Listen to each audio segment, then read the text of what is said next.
Com a proteção de Deus, declaro aberta a presente sessão. Cumprimento os meus colegas de plenário, a digna Procuradora Regional Eleitoral, o digno advogado aqui presente, servidores da Casa.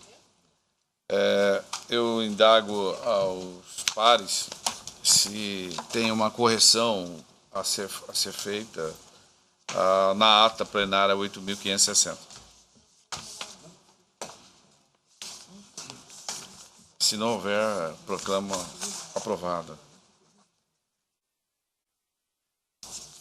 Quero comunicar a todas e a todos que os processos pautados de número 2.1, que é o 43.112, o 2.2, que é o 12.5845, e o 2.3, 49.225, eles continuam adiados. A exemplo desses, temos também o 2.5, que é o 12.247. Ainda o adiamento do processo 11.992, 2.6, em razão da ausência justificada da relatora, doutora Vanessa Pucci.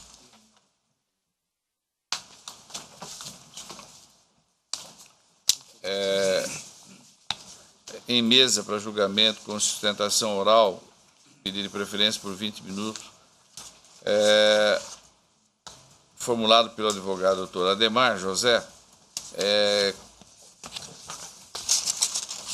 chamo ao julgamento 2.8, que é o 32.128, que é um recurso eleitoral, uma ação de investigação judicial eleitoral, conduta vedada a agente público, abuso de poder político, autoridade.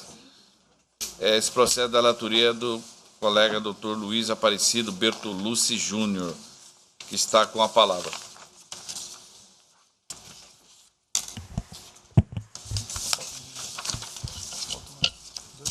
Cuida-se de recurso eleitoral manejado pela coligação Rumo Novo com a Força do Povo, em face da sentença do juiz da 12ª Zona Eleitoral, Campo Verde, Mato Grosso, que julgou improcedente pedido de cassação de registro ou diploma e de inelegibilidade dos recorridos Fábio Schroeder e Milton Garbúgio, candidatos a cargo de prefeito e vice-prefeito, respectivamente, no município de Campo Verde, por suposta prática de conduta vedada e abuso do poder político e econômico.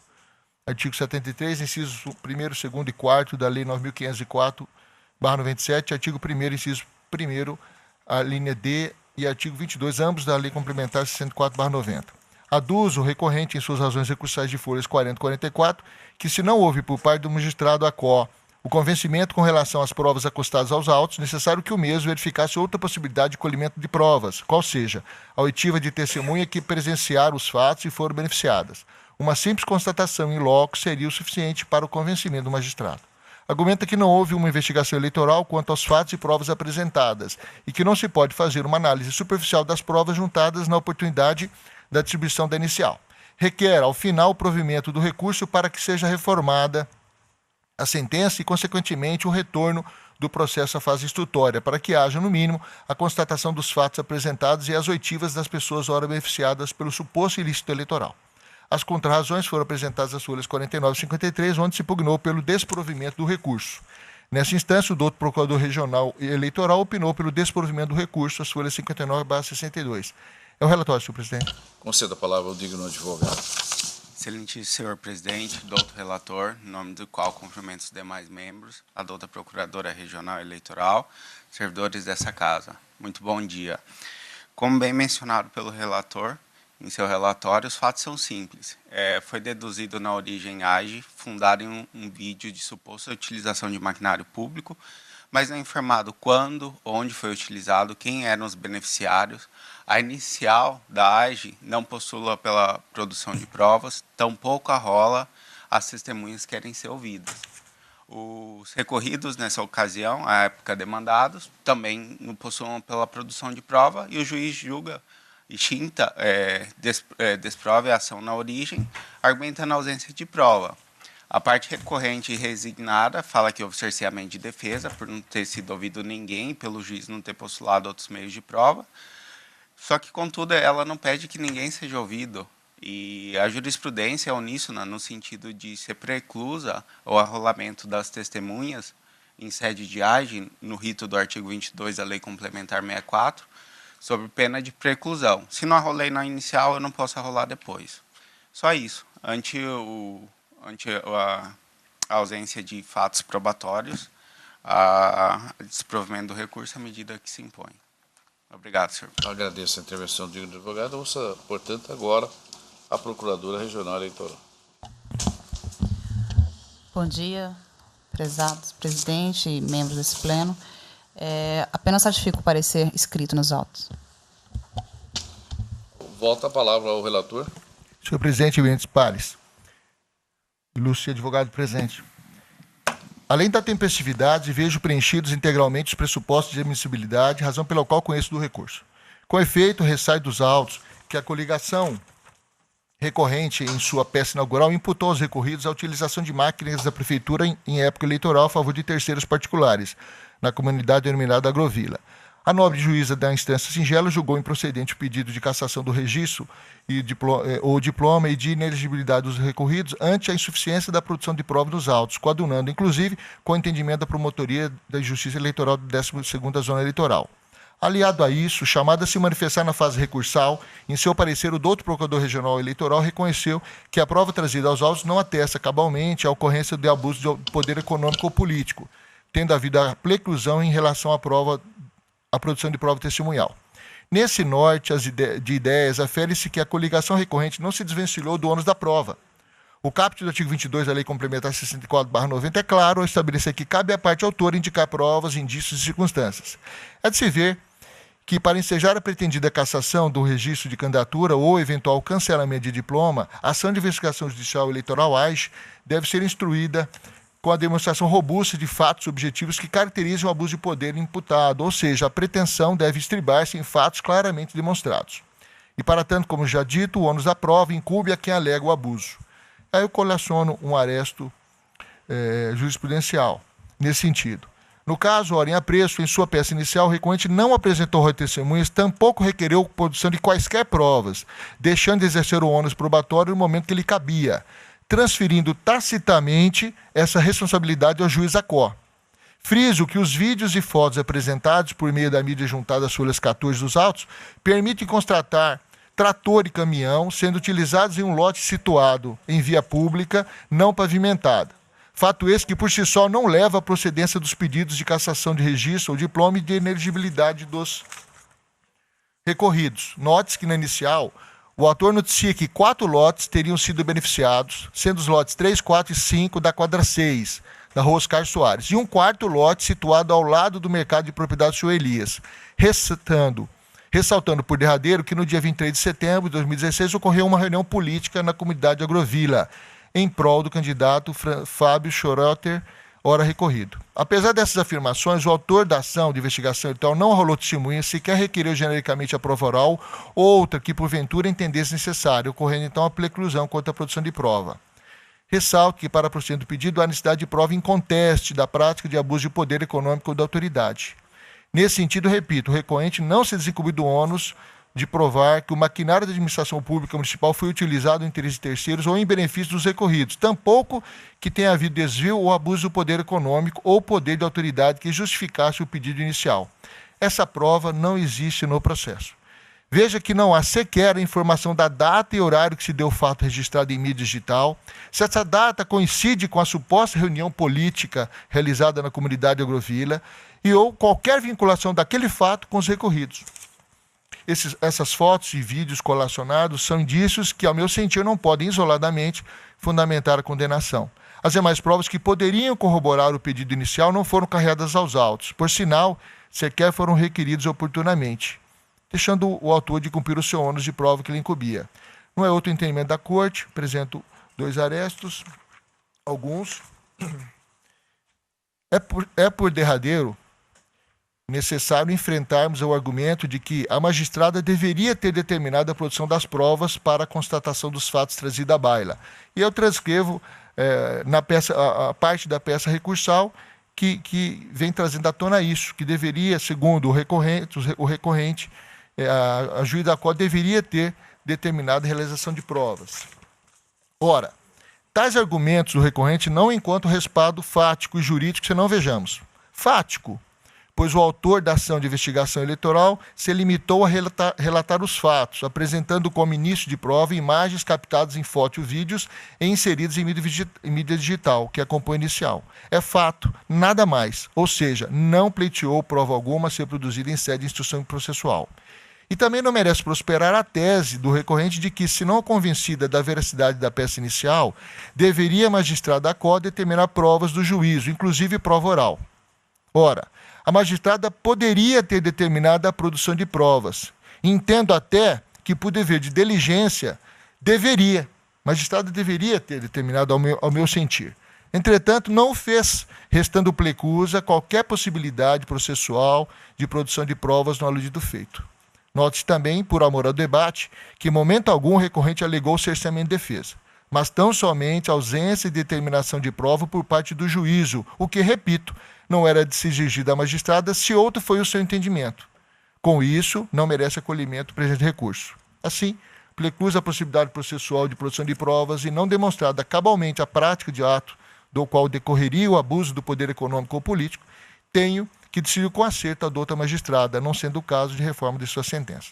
Com essas considerações, em consonância com o parecer do Ministério Público Eleitoral, voto no sentido de negar provimento ao recurso interposto pela coligação Rumo Novo com a Força do Povo.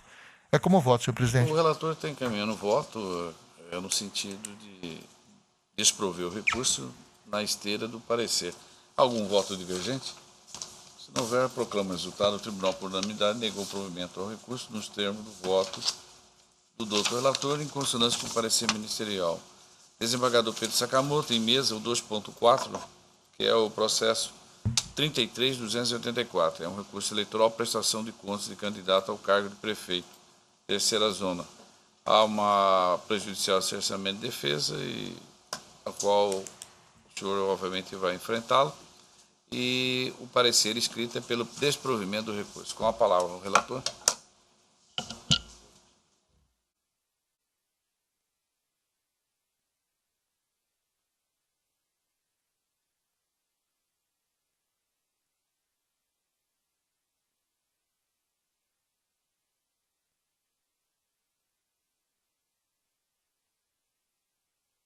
Presidente, pela ordem, eu peço permissão a Vossa Excelência e demais membros. Eu tenho uma convocação no tribunal agora às 9 horas. Me permitam que eu saia do plenário. Muito obrigado.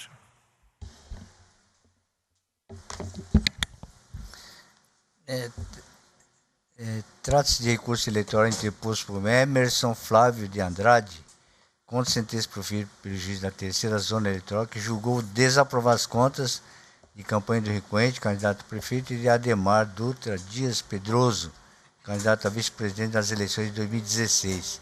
Preliminarmente, o autor da peça recursal requer a anulação da sentença e de seus atos posteriores pelo fato de que o senhor Ademar Dutra Dias Pedroso, candidato a vice-prefeito, não foi intimado em oportunidade própria para prestar esclarecimento nesses autos. Quanto ao mérito, a recorrente alega que as contas devem ser julgadas regulares, haja visto que a doação recebida de pessoa física no valor de R$ 2.500 ocorreu dentro do limite de 10% da renda do doador. O recorrente alega ainda que a doação supramencionada foi efetuada por advogados, circunstância que, a seu ver, afasta a alegação de incapacidade financeira do doador. O recorrente assevera que as doações de matérias gráficas recebidas de partido político ocorreram de acordo com a legislação eleitoral de regência, não havendo falado desse modo em irregularidades. Por fim, possui o acolhimento da preliminar suscitada. Em caso de rejeição, requer, quanto ao mérito, o provimento do recurso aviado, a fim de que suas contas de campanha sejam aprovadas.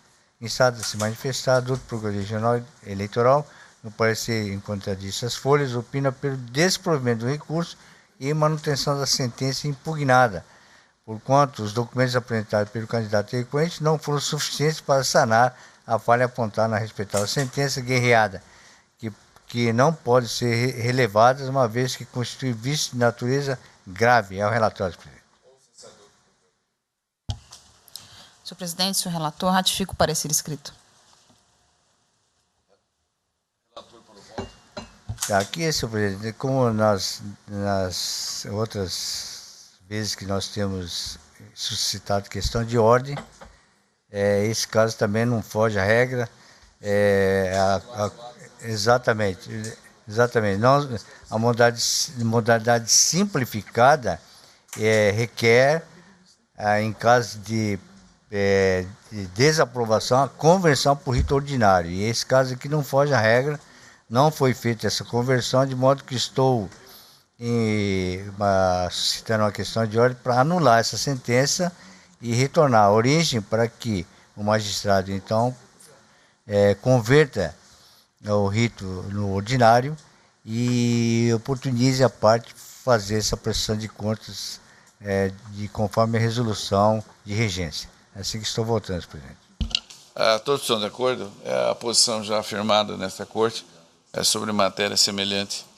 Então, proclamo o resultado. O tribunal, por unanimidade, acolheu a questão prévia de cerceamento de defesa, anulando o ato sentencial e determinando a remessa ao juízo singular para que dê regular prosseguimento pelo procedimento ordinário, nos termos do voto do relator.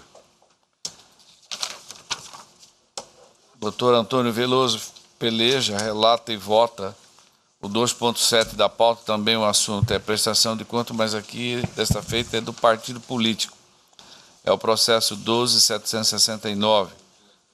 A parecer parecer escrito pela desaprovação das contas. Com a palavra. Presidente, trata-se de prestação de contas anual do Diretório Regional do Partido Socialista Brasileiro, relativas ao exercício financeiro de 2012, protocolizado em 2013, mês de maio. Submetida à análise do órgão técnico dessa corte, apontou-se no relatório preliminar a existência de irregularidade e a necessidade de suprir essas inconsistências para a regularização da prestação. O órgão partidário foi intimado, deixou transcorrer o prazo sem devida manifestação. Sobreveio o relatório conclusivo pela desaprovação. A Procuradoria Regional Eleitoral opinou pela citação dos responsáveis a fim de apresentarem defesa. Acolhida a providência retro, a agremiação permaneceu inerte, então a Procuradoria emitiu parecer para ratificar na íntegra a existência das irregularidades e a desaprovação das contas. É o relatório, senhor presidente. Presidente, o relator ratifica o parecer. A palavra é do relator. Senhor presidente, o total dos recursos declarados na prestação de contas em apreço, como receitas operacionais, foi da ordem de R$ 218.433,56, conforme demonstrado no demonstrativo resultado, tendo havido registro de receitas do fundo partidário no formulário demonstrativo de contribuições recebidas no importe de R$ 89.313. Não tem essa vírgula aí por extenso, desculpe, foi um equívoco. Aplica-se a espécie a resolução TSE 21.841 de 2004, conforme se extrai do artigo 65, parágrafo 3º, resolução 23.464 de 2015, que trata das finanças e contabilidade dos partidos por ser anterior ao exercício de 2015. Nesse sentido, nós relatamos aí alguns precedentes dessa corte. A Coordenadoria de Controle Interno e Auditoria opinou pela desaprovação das contas em mesa, haja vista remanescerem as seguintes irregularidades. 1. Não observância do prazo para a apresentação da prestação de contas. A prestação foi protocolizada em 2 de maio de 2013, estando fora do prazo estabelecido, que é de 30 de abril do ano seguinte. Não obstante a extemporaneidade, a irregularidade é de ordem formal, porquanto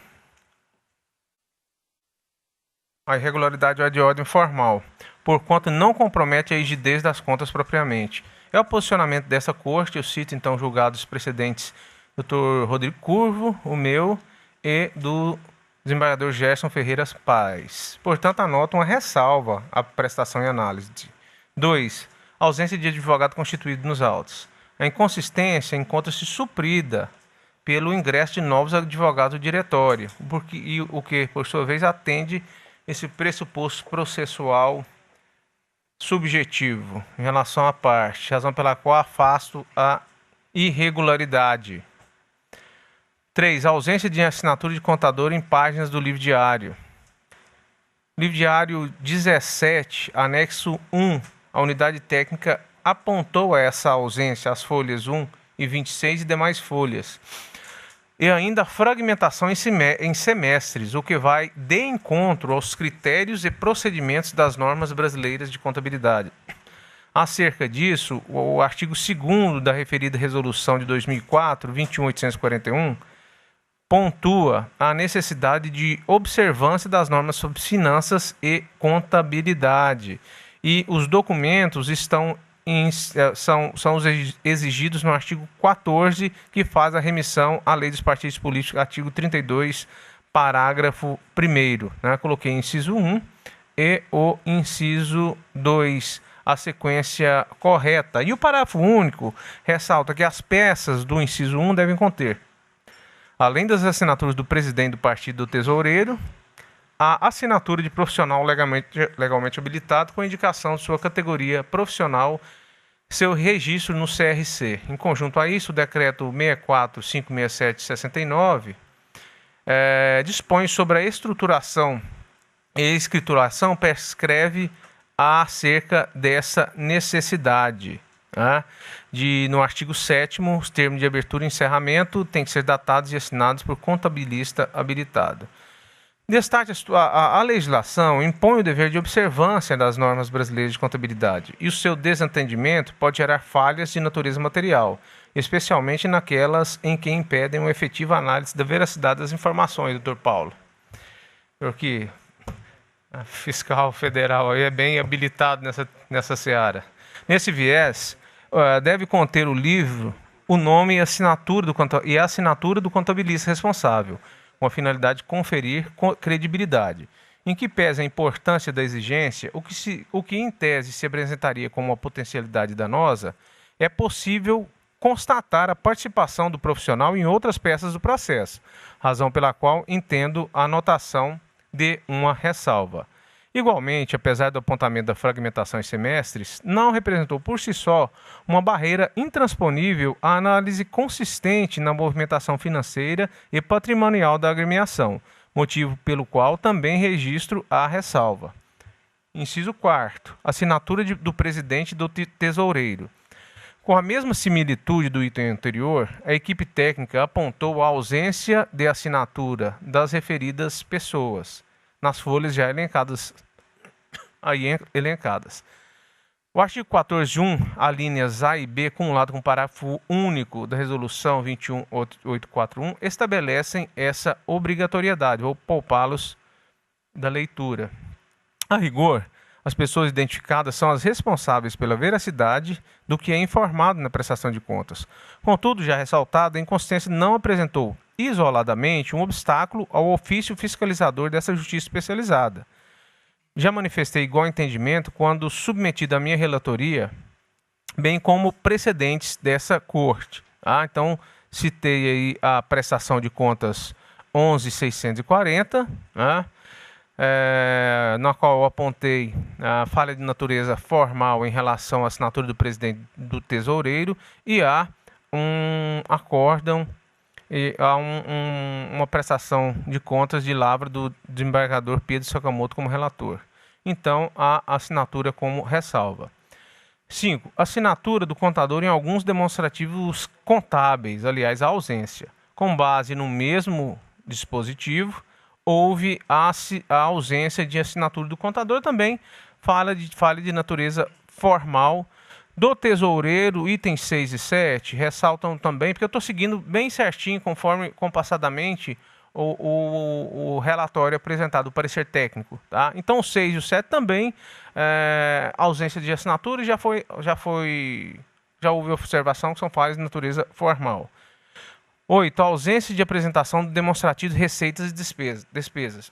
Consoante parecer técnico, a parte requerente deixou de cumprir o artigo 14.2a da resolução citada, como peças complementares o demonstrativo de receitas e despesas com a distinção entre a aplicação de recursos do fundo partidário e a realizada com outros recursos. É ser disso que a prestação de contas é um processo padronizado, indistintamente, a qual a norma estabeleceu requisitos para dar confiabilidade e validade às informações prestadas. Logo, não atendida a documentação obrigatória, está inviabilizada a escorreita análise da movimentação do diretório em questão e, por sua vez, ao comprometimento e as premissas do processo de prestação de contas. Citamos um julgado nesse sentido do Tribunal Superior Eleitoral. A falha exame apresenta natureza grave, insuperável, principalmente em face da desídia do partido, mesmo devidamente oportunizada a manifestação. O caso, então, é de desaprovação das contas. 9. Divergência entre o montante de recursos recebidos a título de fundo partidário e aquele registrado pelo Diretório Nacional.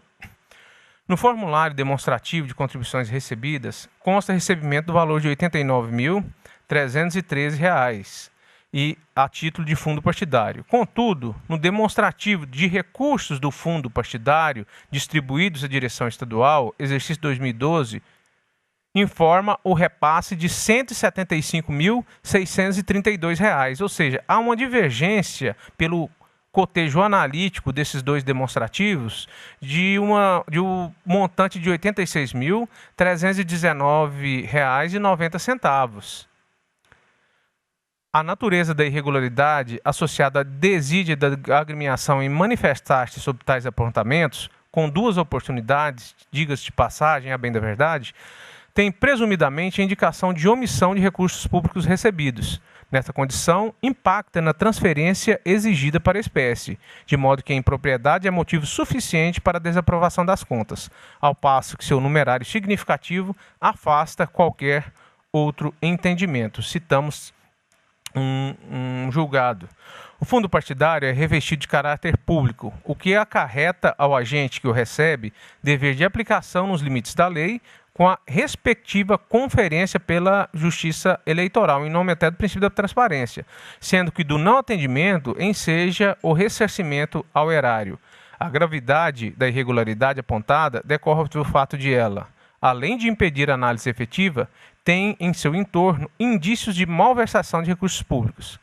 Constatada a gravidade, entendo pela desaprovação, determino a restituição do valor recebido e não registrado, no importe de R$ 86.100,319,90, devidamente atualizado, nos termos usualmente adotados nesta corte para casos similares. 10. Não identificação da conta bancária destinada exclusivamente à movimentação dos recursos do fundo partidário e aquelas destinadas à movimentação dos demais recursos. O parecer técnico apontou que foi apresentada a relação das contas bancárias abertas para a movimentação da referida agremiação. Todavia, não foi cumprido o artigo 14.2, a linha L da resolução, que determina a identificação da conta bancária destinada exclusivamente à movimentação dos recursos do fundo partidário e da destinada à movimentação dos demais recursos. É certa a obrigatoriedade da abertura de conta específica para a movimentação dos recursos destinados ao fundo partidário, para que não haja uma possível confusão com outras receitas de natureza distinta. Ocorre que a hipótese dos autos refere-se apenas à não identificação, conforme se extrai as folhas 1008 do parecer. Apesar de o partido não ter identificado no demonstrativo adequado, folhas 25, qual conta bancária era destinada à movimentação de recursos do fundo partidário, em análise da documentação apresentada, pode-se concluir que se trata da conta corrente número tal e agente tal. Então, assim, não houve a demonstração, mas houve a abertura respectiva. Desse modo, diante da conclusão da CCIA, entendo que o objetivo da norma foi atendido, qual seja identificação e separação do fundo partidário, sendo que é preservada a essência pública da verba, motivo pelo qual afasto a inconsistência em questão. 11. Não apresentação da conciliação bancária. O artigo 14.2, a linha M da resolução, dispõe que a prestação de contas anual deve ser composta pela conciliação bancária, caso existam débitos ou créditos que não tenham constado do extrato bancário na data de sua emissão. Trata-se de documento obrigatório, sendo identificada a sua necessidade e a respectiva ausência pela unidade técnica. A irregularidade em apreço impede a análise da regularidade da movimentação financeira da contabilidade, o que constitui falha de natureza grave. É o que ressalta esse julgado, no sentido de que a não apresentação desses documentos que ateste a regularidade afasta a confiabilidade das normas. Há o segundo julgado aí, inclusive da nossa corte. Destaque a impropriedade é motivo ensejador da desaprovação das contas. 12. Não indicação do livro diário no ofício civil. No relatório preliminar, solicitou-se a apresentação do livro diário, nos termos do artigo 11, tendo o requerente silenciado, de forma que foi mantido o apontamento no parecer conclusivo. Na linha do que já decidiu essa corte, a impropriedade afigura-se de natureza formal, conforme o julgado já pontuado de lavra do eminente relator nos referidos autos, Dr. Ricardo Gomes de Almeida. No mesmo sentido, há outros precedentes dessa corte citados. Assim, não é impeditivo para a análise da elisura das contas, apenas merecendo a indicação de ressalvas. 13. Recebimento de recurso do fundo partidário em período vedado.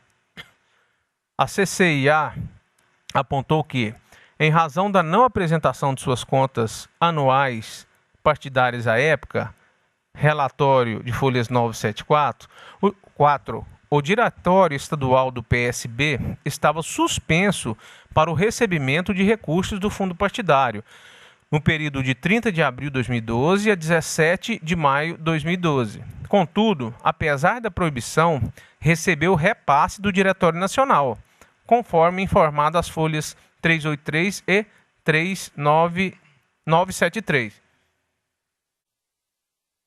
Evidenciado o recebimento de recursos do fundo partidário em período em que havia a suspensão, é dever do Diretório Estadual proceder à devolução dos valores ao Diretório Nacional. Acresça-se que, pela inércia da parte requerente e demais documentações, autorizam a partir da premissa de que não houve extrajudicialmente a restituição da quantia paga, não sendo possível a escusa ao integral cumprimento da decisão judicial, da qual já tinha prévio conhecimento, o que caracteriza uma falha de natureza grave. Citei julgados, inclusive, dessa corte, no sentido mencionado, inclusive do Tribunal Superior Eleitoral.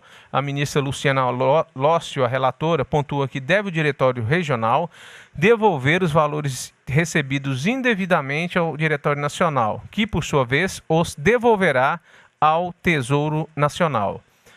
Assim sendo, entendo que a falha detectada enseja desaprovação e determino a devolução da quantia apontada ao Diretório Nacional devidamente atualizada. 14.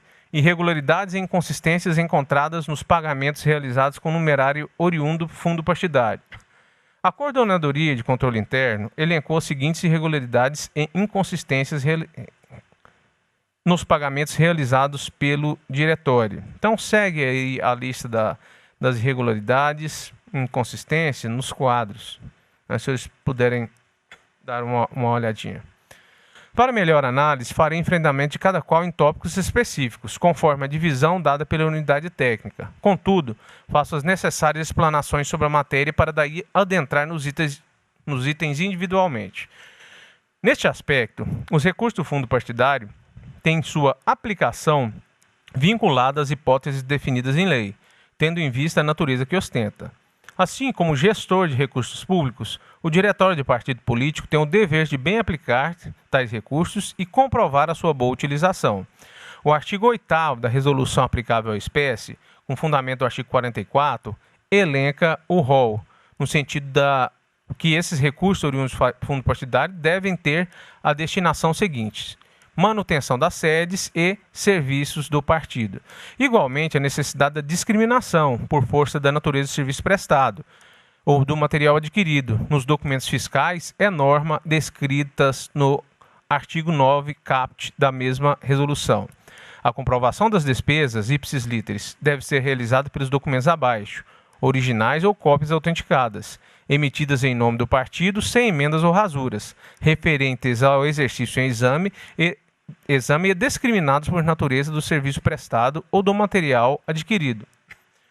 Desse modo, como ressaltado pelo TSE, os critérios para a apresentação de documentos comprobatórios das despesas com fundo partidário, previstos no artigo 9, incisos 1 e 2, visam impedir que partidos políticos possam utilizar os recursos de forma indevida, resguardando ainda a aferição por parte da Justiça Eleitoral da efetiva destinação e aplicação dos recursos, no termo do artigo 4º da Lei dos Partidos Políticos. E ainda, a determinação de valor da devolução de valores ao erário não configura sanção decorrente da desaprovação das contas, mas tem o objetivo, isto sim, de ressarcir os recursos do fundo partidário indevidamente utilizados. As pontuações referentes à localização do precedente citado estão contidas. Assim, passo ao julgamento dos itens segundo as legendas criadas pela unidade técnica. O 14.1, despesas caracterizadoras da indicação do beneficiário dos gastos e ou comprovação da ligação com o requerente. Inicialmente, registra-se que a unidade técnica apontou neste tópico as referências números 16 e 20. Contudo, extrai-se da leitura da descrição de ambas que as corretas são 17 e 21, respectivamente. A referência número 1 diz respeito à nota fiscal 26, emitida pela empresa Realize Turismo, em 2 de dezembro de 2011, no valor de R$ 331,32, referente à passagem aérea do trecho Brasília-Cuiabá, em nome de Jefferson Arruda. Contudo, o beneficiário do gasto não consta da lista de membros do Diretório Estadual, ou seja, não está demonstrada a ligação com o Diretório, nem foi indicada a finalidade da viagem realizada. Por essas razões, entendo que pela manutenção do apontamento, tendo em vista a ausência de esclarecimentos, mesmo com a devida oportunidade, e a natureza do recurso que se pretende comprovar. A referência número 2 atine a nota fiscal 1075, emitida em 20 de outubro de 2011 pela empresa Presidente Prudente Limitada, no valor de R$ 15.308, referente ao serviço aéreo. Segundo a equipe técnica, a data da emissão ocorreu muito após a validade do bloco de notas fiscais confeccionado em 16/6/2005, sendo o documento inábil para comprovação do alegado gasto, bem como ainda não foi apontada a finalidade, o trecho voado, a data em que ocorreu, nem os viajantes e sua relação com a finalidade partidária. Como não há provas acerca da data máxima de validade da aludida nota fiscal, afasta a irregularidade. De outro modo, persiste a falha consistente na ausência de justificativa acerca da finalidade da despesa, sendo que decorre daí a desaprovação das contas.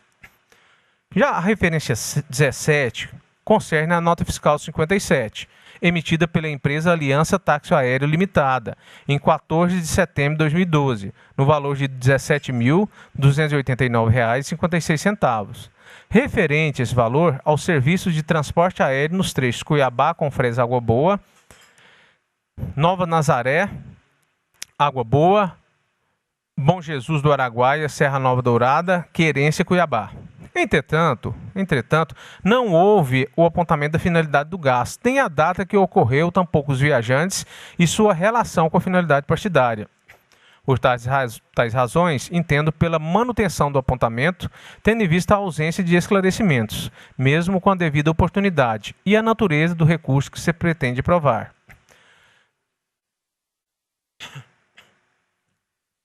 A referência número 20, concernente à nota fiscal 36, emitida pela Sociedade Beneficente Obra Coping de Mato Grosso, em 13 de dezembro de 2012, no valor de R$ 10.935, é alusiva à locação de 13 quartos e um auditório para o encontro de eleitos PSDB realizado nos dias 15, 16 e 17 de novembro.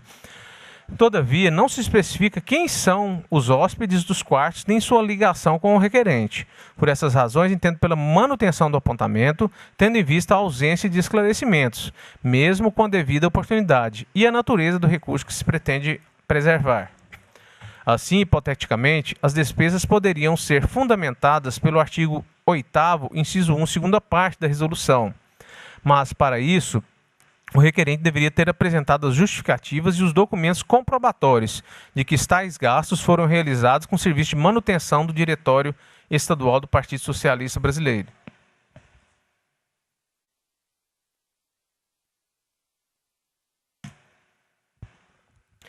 Tendo em vista o relato acima, o caso é de reconhecimento da existência de falhas graves que conduz à desaprovação das contas e à determinação do recolhimento da quantia de R$ 43.863,88, devidamente atualizada, conforme julgado que se acosta aos autos. Item 14.2. Comprovação de despesas com documentação distinta da exigida pelo artigo 9, Resolução TSE 21841. Inicialmente, registra-se que, neste tópico, houve o apontamento da referência 10, que diz respeito à nota fiscal 9, em nome de Valdinei Barbosa da Silva. Contudo, a mesma é tratada em outro momento, objeto de gasto não especificado. Igualmente, as referências 11, 14 e 18, ora apontadas, são, na verdade, as correspondentes 12, 15 e 20. A unidade técnica, após esses esclarecimentos, a unidade técnica apontou a ausência de qualquer documento a comprovar os gastos seguintes. 11. Concernente ao pagamento de boleto em nome de Araraúna Turismo Ecológico Limitada, no valor de R$ 470,45. B. Referências 12 e 15 dizem respeito ao pagamento de 2 boletos, emitidos pela empresa Gaiote Contabilidade e Assessoria Limitada, no valor individual de R$ 1.500. C. Referências 19 e 20 pertinem ao pagamento de 2 boletos, emitidos pela empresa Conac Contabilidade, no valor individual de R$ 622. Nos termos do artigo 9, inciso 1 da resolução, as despesas devem ser comprovadas por documentos fiscais em original ou cópias autenticadas, emitidas em nome do partido.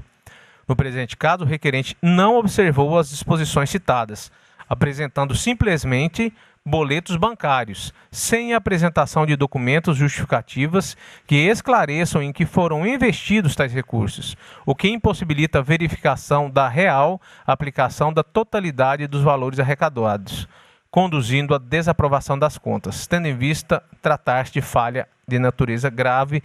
Nesse sentido, precedente citado dessa corte de lá da desembargadora Maria Helena Gaglione Povas. Destarte, o caso é de reconhecimento da existente falha grave que conduz à desaprovação das contas, bem como a determinação do recolhimento de quantia de R$ 4.714,45, correspondente às despesas acima listadas, devidamente atualizada. Item 14.3. Movimentação bancária sem a correspondente apresentação de documentos, referências 4, 5, 16 e 18. Inicialmente, também neste tópico, houve o apontamento das referências 15 e 17. No entanto, as corretas são 16 e 18, uma vez que se trata de movimentação bancária sem documentação, legenda 3. As referências citadas relacionam-se às movimentações bancárias por meio de cheque no valor de R$ 5.308, R$ 3.000 por 2 vezes e R$ 760. Todavia, não foram apresentados os documentos correspondentes. Essa ausência de laço probatório para a utilização de recursos do fundo partidário por meio de cheques caracteriza falha grave que desafia a prestação das contas no teor da jurisprudência que eu procedo a leitura da parte em negrito, em razão de inúmeras despesas sem lastro em documentação fiscal, como, por exemplo, gastos com diárias, serviços, serviços advocatícios, consultorias diversas, etc., há irregularidade na prestação de contas. Ademais, determina a devolução da quantia identificada na ordem de R$ 12.068. Item 15.4. Pagamentos cujos documentos apresentados não discriminam objeto de despesa. O tópico trata da legenda 4, objeto do gasto não especificado, e identifica as notas fiscais 2, 4, 3, 7 e 9, emitidas por Valdinei Barbosa da Silva, no valor individual de R$ 4.500, entre 16 de dezembro de 2011 e 20 de abril de 2012, que discriminam o serviço prestado. apenas como sendo de consultoria. As referências corretas são, na verdade, 3, 7, 8, 9 e 10. A unidade técnica observa que as notas fiscais são avulsas e emitidas no CPF do prestador de serviços, de Valdinei Barbosa da Silva, e traz como discriminação a seguinte informação: outras atividades e serviços, não sendo possível proceder-se à identificação da atividade específica desenvolvida pelo senhor Valdinei. Conforme afirmado nos tópicos anteriores, o gestor dos recursos públicos deve ter em mente a necessidade de demonstrar a sua correta utilização, sob pena de incorrer na sanção de devolução das quantias gastas, mas não devidamente justificadas e documentadas. A não apresentação da documentação comprobatória da utilização dos recursos do fundo partidário caracteriza falha de natureza grave que desafia a prestação de contas, bem como a devolução de R$ 22.500 devidamente atualizada. Item 15.5. Pagamento de despesas em nome de terceiros. Esse tópico trata da legenda 5, despesas em nome de terceiro. Portanto, a correta indicação é 13.14 e não 12.13. Elas tratam das notas fiscais 684, exercida pela empresa Hprint no valor de R$ 120 e número 16679, emitida pela papelaria Use Limitada, no valor de R$ 1.061,44, totalizando a quantia de R$ 1.181,44. Porém, as notas fiscais foram emitidas para o CNPJ 01354-553-0001-5, Diretório Municipal do PSB de Cuiabá. A constatação acima exposta indica que as despesas aparentemente não são gastos efetuados pelo Diretório Estadual, retirando a credibilidade da prestação de contas e exigindo a prolação de um decreto de desaprovação, bem como a restituição da quantia indicada da ordem de R$ 1.181,44. Foi citado um aresto, vou poupá-los da leitura. Tá? Item 15. Desembolso de despesas pagas com recurso do fundo partidário. O item 3.6 do parecer técnico conclusivo apontou a existência de relatórios de viagem. As folhas estão elencadas, indicando reembolsos de despesas realizadas durante essas viagens, efetuados com recurso do fundo partidário. Contudo, alguns dos beneficiários desses reembolsos não estão listados como membros do Diretório Estadual e, portanto, não foi possível identificar a ligação deles com o partido, conforme a listagem abaixo, que está destacada em amarelo para que os senhores possam ter uma comprovação mais fácil. Segundo o parecer técnico conclusivo, houve a existência de gastos com reembolsos de despesas efetuadas durante viagens, realizados por membros da agremiação partidária no valor de R$ 1.818,52 e por pessoas sem ligação com a agremiação partidária, devidamente reconhecida, no valor de R$ 1.415,95. Inicialmente, em relação aos gastos realizados pelos membros do Diretório em apreço, restou demonstrada a relação da pessoa com o partido, a comprovação dos gastos e destinação, bem como no valor dispendido não se verifica qualquer abuso frente à pequena quantia de R$ 1.812,52, portanto, dentro dos parâmetros. Em relação às demais pessoas apontadas pela unidade técnica, compulsando os relatórios de viagem nas folhas acima, verifico que, com exceção daquele constante folhas 26, há indicação de que se trata de filiado. Observo ainda que em todos os casos houve o acompanhamento de membro da diretoria, o que transparece o vínculo com as finalidades da atividade partidária. Então, assim, apesar de não ter sido citado, ele sempre estava com membro da direção do partido. Então, o que nós indicamos?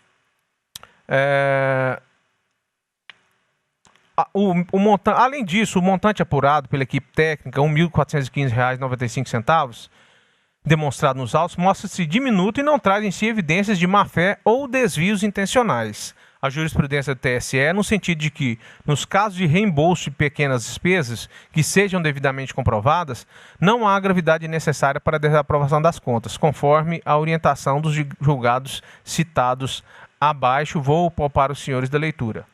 Logo, Diante do quadro acima e da ausência de gravidade na impropriedade ora analisada, anota uma ressalva na prestação de contas, no que atina este item. Conclusão. Destarte, restam caracterizadas falhas graves ou de natureza grave nos itens 8, 9, 11, 13, 14.1, 14.2, 14.3, 14.4 e 14.5. Que macula, eu faço isso aqui, lembra daquela história?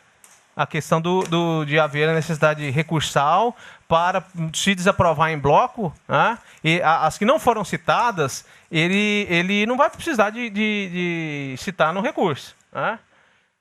Que maculam a prestação de contas em apreço, pois retiram a sua credibilidade e confiabilidade, conduzindo a necessidade da desaprovação. Somam-se a isso as inúmeras ressalvas que, analisadas individualmente, não atraem desaprovação, mas em seu conjunto, como já salientado pelo eminente Ulisses Rabaneda, em seu relatório conjunto, demonstram desordem administrativa e respeito às ordens legais, sem desprezar ainda a desídia da parte requerente em esclarecer as inconsistências. Quer dizer, o bojo foram tantas ressalvas que se conduz à desaprovação. Com essas considerações, até a gravidade das irregularidades apontadas no parecer da CCIA e da Procuradoria Regional Eleitoral, mesmo após oportunizado seu saneamento, voto pela desaprovação das contas do Diretório Regional do Partido Socialista Brasileiro relativas ao exercício financeiro de 2012. Em virtude da relativa gravidade das circunstâncias motivadoras da desaprovação, fixo o prazo de 4 meses de suspensão para o recebimento de cotas do fundo partidário como medida sancionadora, um fulcro no artigo 37 da Lei dos Partidos Políticos, com redação vigente à época dos fatos. Voto também pela condenação do partido à restituição ao fundo partidário do valor de R$ 170.647,67, em razão da irregularidade na transação dos recursos oriundos do fundo partidário, conforme discriminado. Determino ainda a restituição ao Diretório Nacional do valor de R$ 14.261,06, correspondentes ao recebimento do fundo partidário em período vedado. É como voto, senhor presidente. Algum voto de divergência? Então vamos escolher o voto.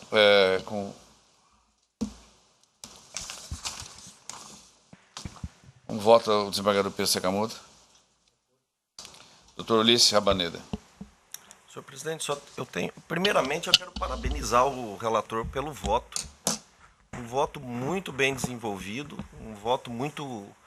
o número de irregularidades encontradas é grande, né? E enfrentadas de maneira minuciosa. Faço esse registro, doutor Peleja. Eu fiquei com uma dúvida no item 9, né? Divergência entre o montante de recursos recebidos a título de fundo partidário e aquele registrado pelo Diretório Nacional. Que Vossa Excelência registrou o seguinte: no formulário demonstrativo de contribuições recebidas, consta o recebimento do valor de R$ 89.313 a título de fundo partidário. Contudo, no demonstrativo de recursos do fundo partidário distribuído à direção estadual, o Diretório Nacional informa o repasse de R$ 175.632,90, ou seja, uma divergência de R$ 86.319. Pela redação que está aqui, me parece que essa divergência é a menor. E está sendo determinado que o partido devolva esses 86 mil. E pelo que consta aqui, o partido informou que recebeu 89, mas o Diretório Nacional está dizendo que passou 175. Então ele recebeu menos do que o partido falou que transferiu a título de fundo partidário. Não, ele falou que recebeu 89 e o partido falou que repassou, o Nacional falou que repassou 165. Então, é uma diferença menor. Ele recebeu menos do que deveria, então. Como que ele vai devolver esse valor? Não, percebe? Não, ele recebeu mais, pelo que ele recebeu 175 e falou que recebeu 189. Ele declarou menos. Na verdade, o doutor Peleja está dando credibilidade à informação do Diretório Nacional. Exato. Não é isso? Exato. Porque essa informação é sindicável. A conta corrente que recebe os recursos do fundo partidário, esses valores é depositado numa conta. Os extratos estão lá. É possível saber quem está com a razão. Se é o diretório nacional ou se é o diretório estadual. Porque se o diretório estadual está consignando a informação correta, olha, eu só recebi 89, ele não teria que devolver nada. Agora, se de fato ele recebeu 175, né? Então é só apenas essa que ficou a minha dúvida. A grande questão é o seguinte, ele teve a oportunidade de comprovar isso. Houve irregularidade, né? Eu compreendi. Até... Frente a esta pequena dúvida que me surgiu, eu vou ficar com o raciocínio do relator, até porque fez a análise minuciosa, né? Eu acompanho essa dúvida, a despeito, eu fico com o relator em razão de ter feito, como eu disse, essa análise minuciosa. Esse é um ponto. O segundo ponto refere-se apenas à sanção que foi aplicada. E eu me recordo, senhor presidinte, o primeiro processo que eu pedi vista aqui na corte tratava-se de uma prestação de contas. E a discussão era exatamente sobre o quantum de sancionamento nessas prestações de contas. Isso foi em março do ano passado. Não me lembro bem porque foi o primeiro processo que eu pedi vista, onde a discussão era exatamente essa. A sanção é de 1 a 12 meses, né? E quais seriam os critérios? Então eu pedi vista naquela oportunidade para analisar esses critérios. E naquela oportunidade eu registrei o seguinte, e até para guardar coerência, né, com o que eu tenho votado. Eu disse o seguinte, segundo a regra vigente à época, que era a prestação de 2012 também, né, a sanção ela seria de 1 a 12 meses. Fazendo uma rápida pesquisa na jurisprudência que predomina nesta corte, a mesma tem adotado a suspensão de novas cotas pelo período de 4 meses para irregularidades de menor gravidade e de 6 meses para aquelas de maior gravidade, né? E disse ainda, ressalto que, a princípio, me filio ao entendimento predominante, sem, contudo, me vincular a esses prazos, podendo, em julgados futuros, a depender da natureza e da gravidade de cada caso, ampliá-los ou reduzi-los. Isso eu registrei no acordo 26038, e naquela oportunidade o relator estava aplicando 4 meses de sanção e o tribunal aplicou 6 meses. Mais à frente, nós tivemos um caso onde a única irregularidade detectada foi o recebimento de cotas do fundo partidário quando o partido estava suspenso de recebê-la.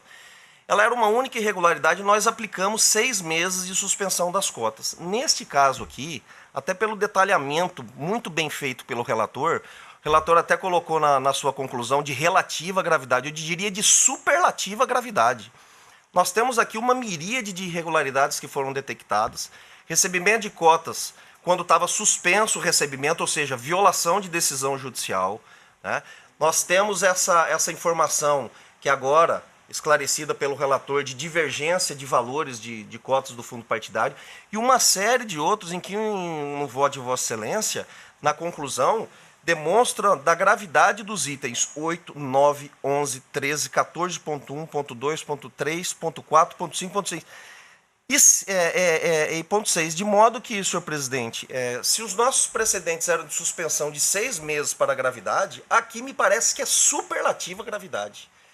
Então eu tenho a compreensão de que nós deveríamos, se nós estávamos aplicando para a gravidade 6 meses, e aqui, a meu juízo, tendo uma gravidade ainda maior, e eu nunca vi uma prestação de contas com tantas gravidades assim aqui, confesso, né?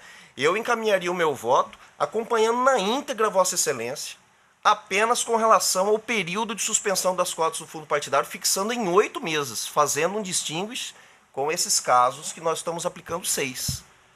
Mas quem está recorrendo no diretório pode piorar a situação? Não, não é recurso.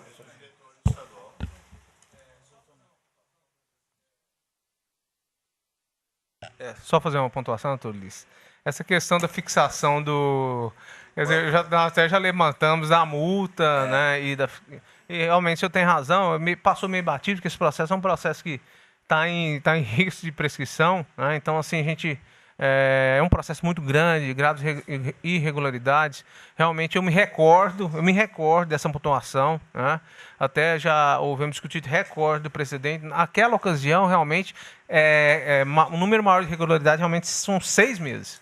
Então, assim, eu fixei de uma forma equivocada, de uma forma mais branda aqui, né? Realmente, eu acedo a pontuação de Vossa Excelência. Agora, fazendo a distinção, realmente o volume da irregularidade, ela é de importe, em número, em qualidade, qualitativo e qualitativamente, no sentido de que impõe um sancionamento um pouco maior, realmente. Então, senhor presidente, eu adiro exatamente, eu retifico e para fixar o período de 8 meses de suspensão, doutor Ulisses. Eu acho, Vossa Excelência, presidente, que nessa oportunidade em que nós apreciamos um caso em que a única irregularidade era o recebimento de cotas do fundo partidário, quando havia suspensão, o relator encaminhava o voto no sentido de 4 meses. Eu divergi para baixar para 2 meses, porque eu entendi que já havia o sancionamento, então eu atribuí àquela irregularidade uma gravidade menor, e eu fiquei vencido no plenário, e a beleza do plenário é exatamente essa. Hoje eu verifico que eu realmente estava equivocado, e o voto que prevaleceu foi do doutor Ricardo, que falou não é menor, ela é ainda maior, e ficou em 6 meses. E naquela oportunidade fiquei vencido, e de fato eu reconheço que o plenário sufragou o entendimento mais correto. E exatamente essa é a construção que aqui nós fazemos diariamente, né? Então, retificado o voto do relator, eu indago ao digno desembargador Pedro Sakamoto, que já havia acompanhado, a NUI também. Doutor Ricardo. Senhor presidente, eu só gostaria de fazer um registro e parabenizar o voto do doutor Peleja, porque sei que uma análise pormenorizada como essa dá bastante trabalho, e Vossa Excelência tem mostrado a que veio a esse tribunal. Quero parabenizá-lo pelo voto e acompanhar na íntegra o voto do eminente relator, senhor presidente. Doutor Paulo Sodré. Senhor presidente, eu também faço das minhas palavras do doutor Ricardo, parabenizando o relator pelo trabalho minucioso e adiro ao voto dele com as ponderações sobre a gravidade muito bem efetuadas pelo doutor Ulisses. A unanimidade, o tribunal desaprovou as contas nos termos do voto do doutor relator, em consonância com o parecer ministerial. Encerra-se aqui os processos para físicos. Agora eu trago ao julgamento a continuação, continuam adiados ainda o processo 60.004.807 e o 60.002.27.89, em razão do pedido de vista formulado em ambos pelo quarto vogal, doutor Ricardo, que em decorrência da ausência justificada da quinta vogal, que é a doutora Vanessa, aguarda, portanto, para a próxima sessão. Encerrado aí o ciclo de processos de natureza judicial, passemos agora tem um processo judicial eletrônico.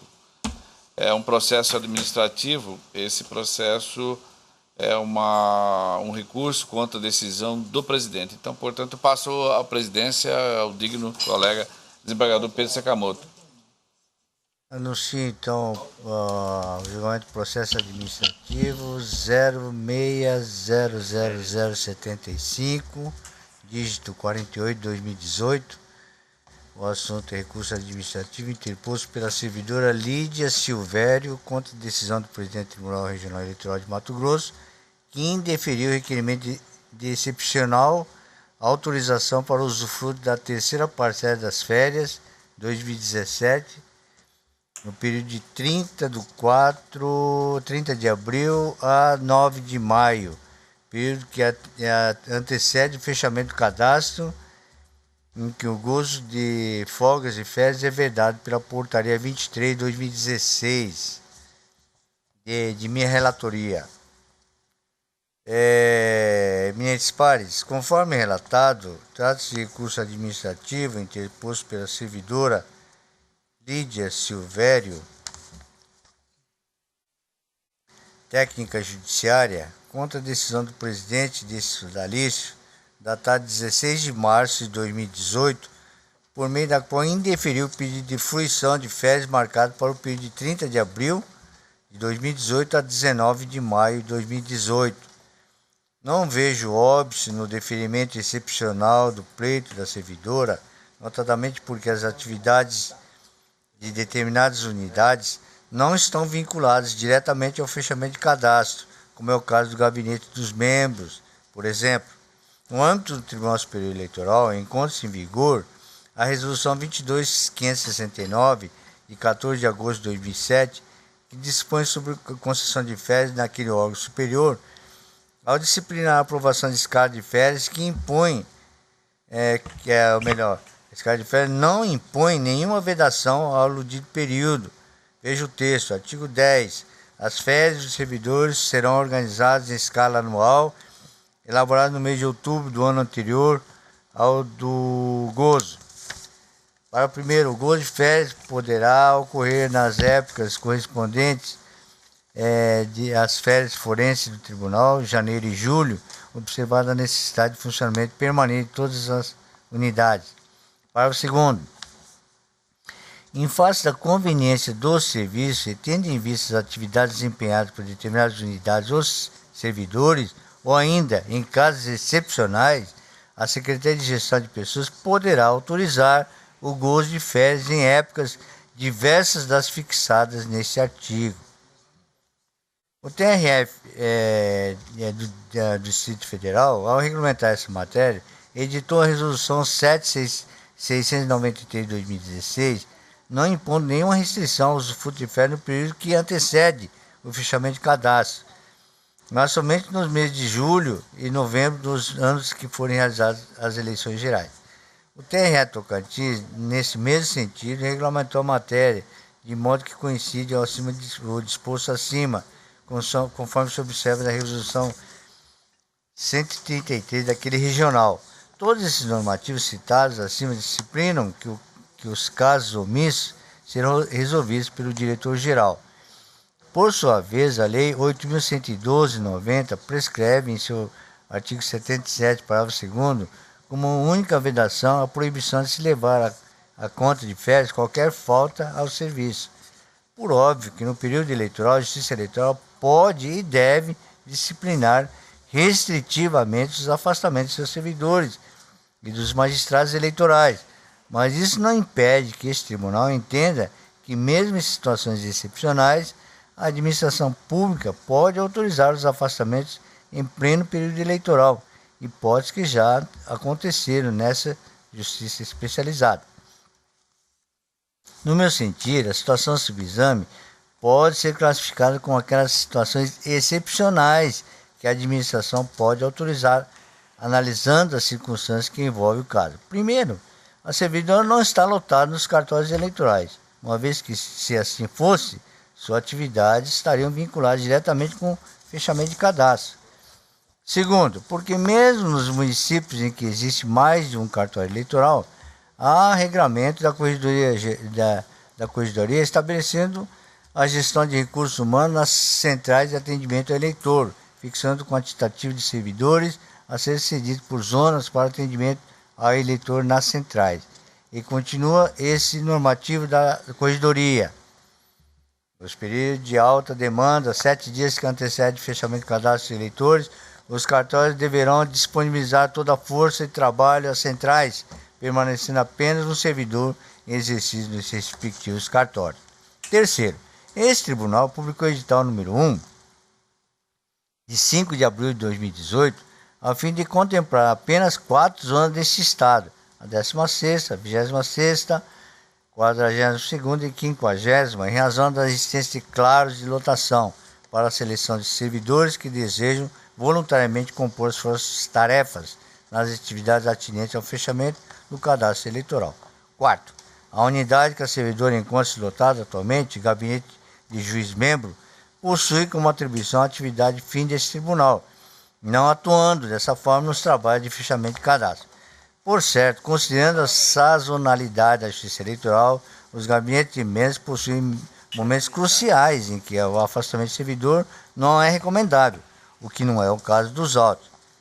Assim, por ser o casamento situação excepcional e importante para a consolidação dos laços familiares, por ser a busca da felicidade um direito fundamental que deve ser assegurado pelo Estado, pelo fato de o requerimento de remarcação de férias ter sido realizado ainda no ano passado e obteve a concordância da chefia imediata, por não haver prejuízo para a administração das concessões de férias e também pelo fato de o tribunal já ter deferido em outras ocasiões férias e afastamentos no período de fechamento de cadastro e em pleno período eleitoral, por não incidir efeitos financeiros na concessão da terceira parcela das férias da servidora, tenho que a medida que melhor se alinha ao sentimento de justiça é dar provimento ao recurso da servidora Lídia Silvério, técnica judiciária, a fim de reformar a decisão presidencial e conceder o usufruto da terceira parcela de férias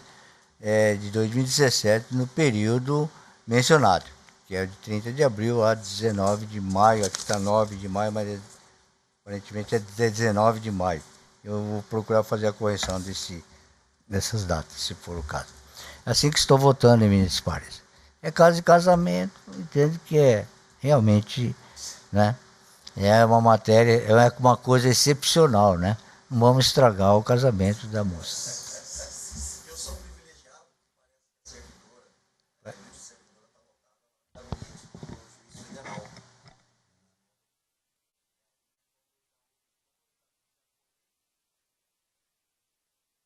Para desejar felicidade aos noivos, acompanha o relator.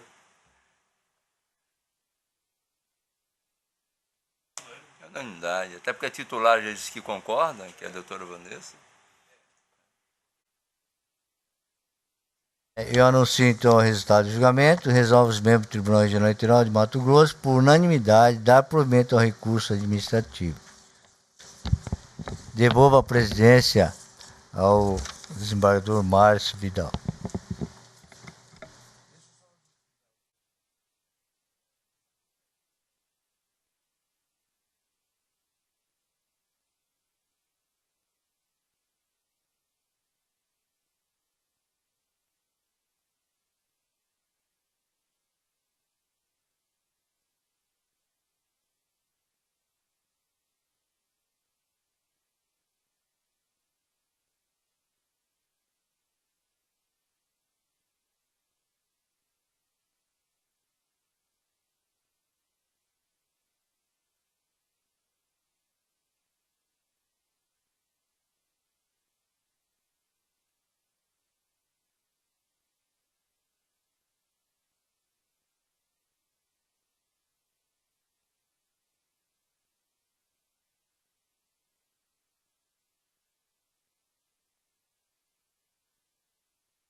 Eu chamo a julgamento agora, um administrativo também, é uma alteração da resolução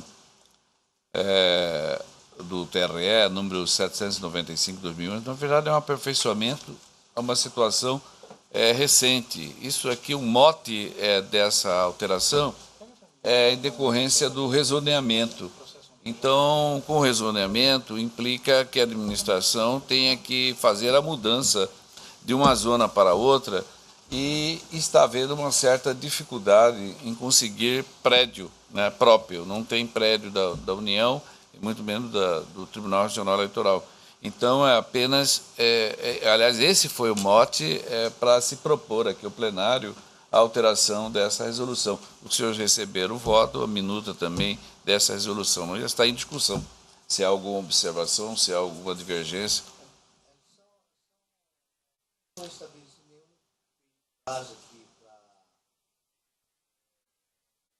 Da excepcionalidade, enquanto ela ficar em estado de excepcionalidade, eu justificaria.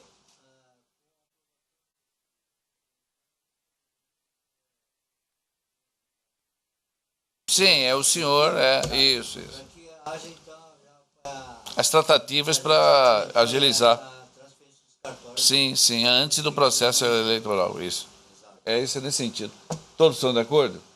Então, o tribunal aprova por unanimidade a presente alteração à resolução mencionada. Não há mais nada a discutir, eu declaro encerrada a presente sessão.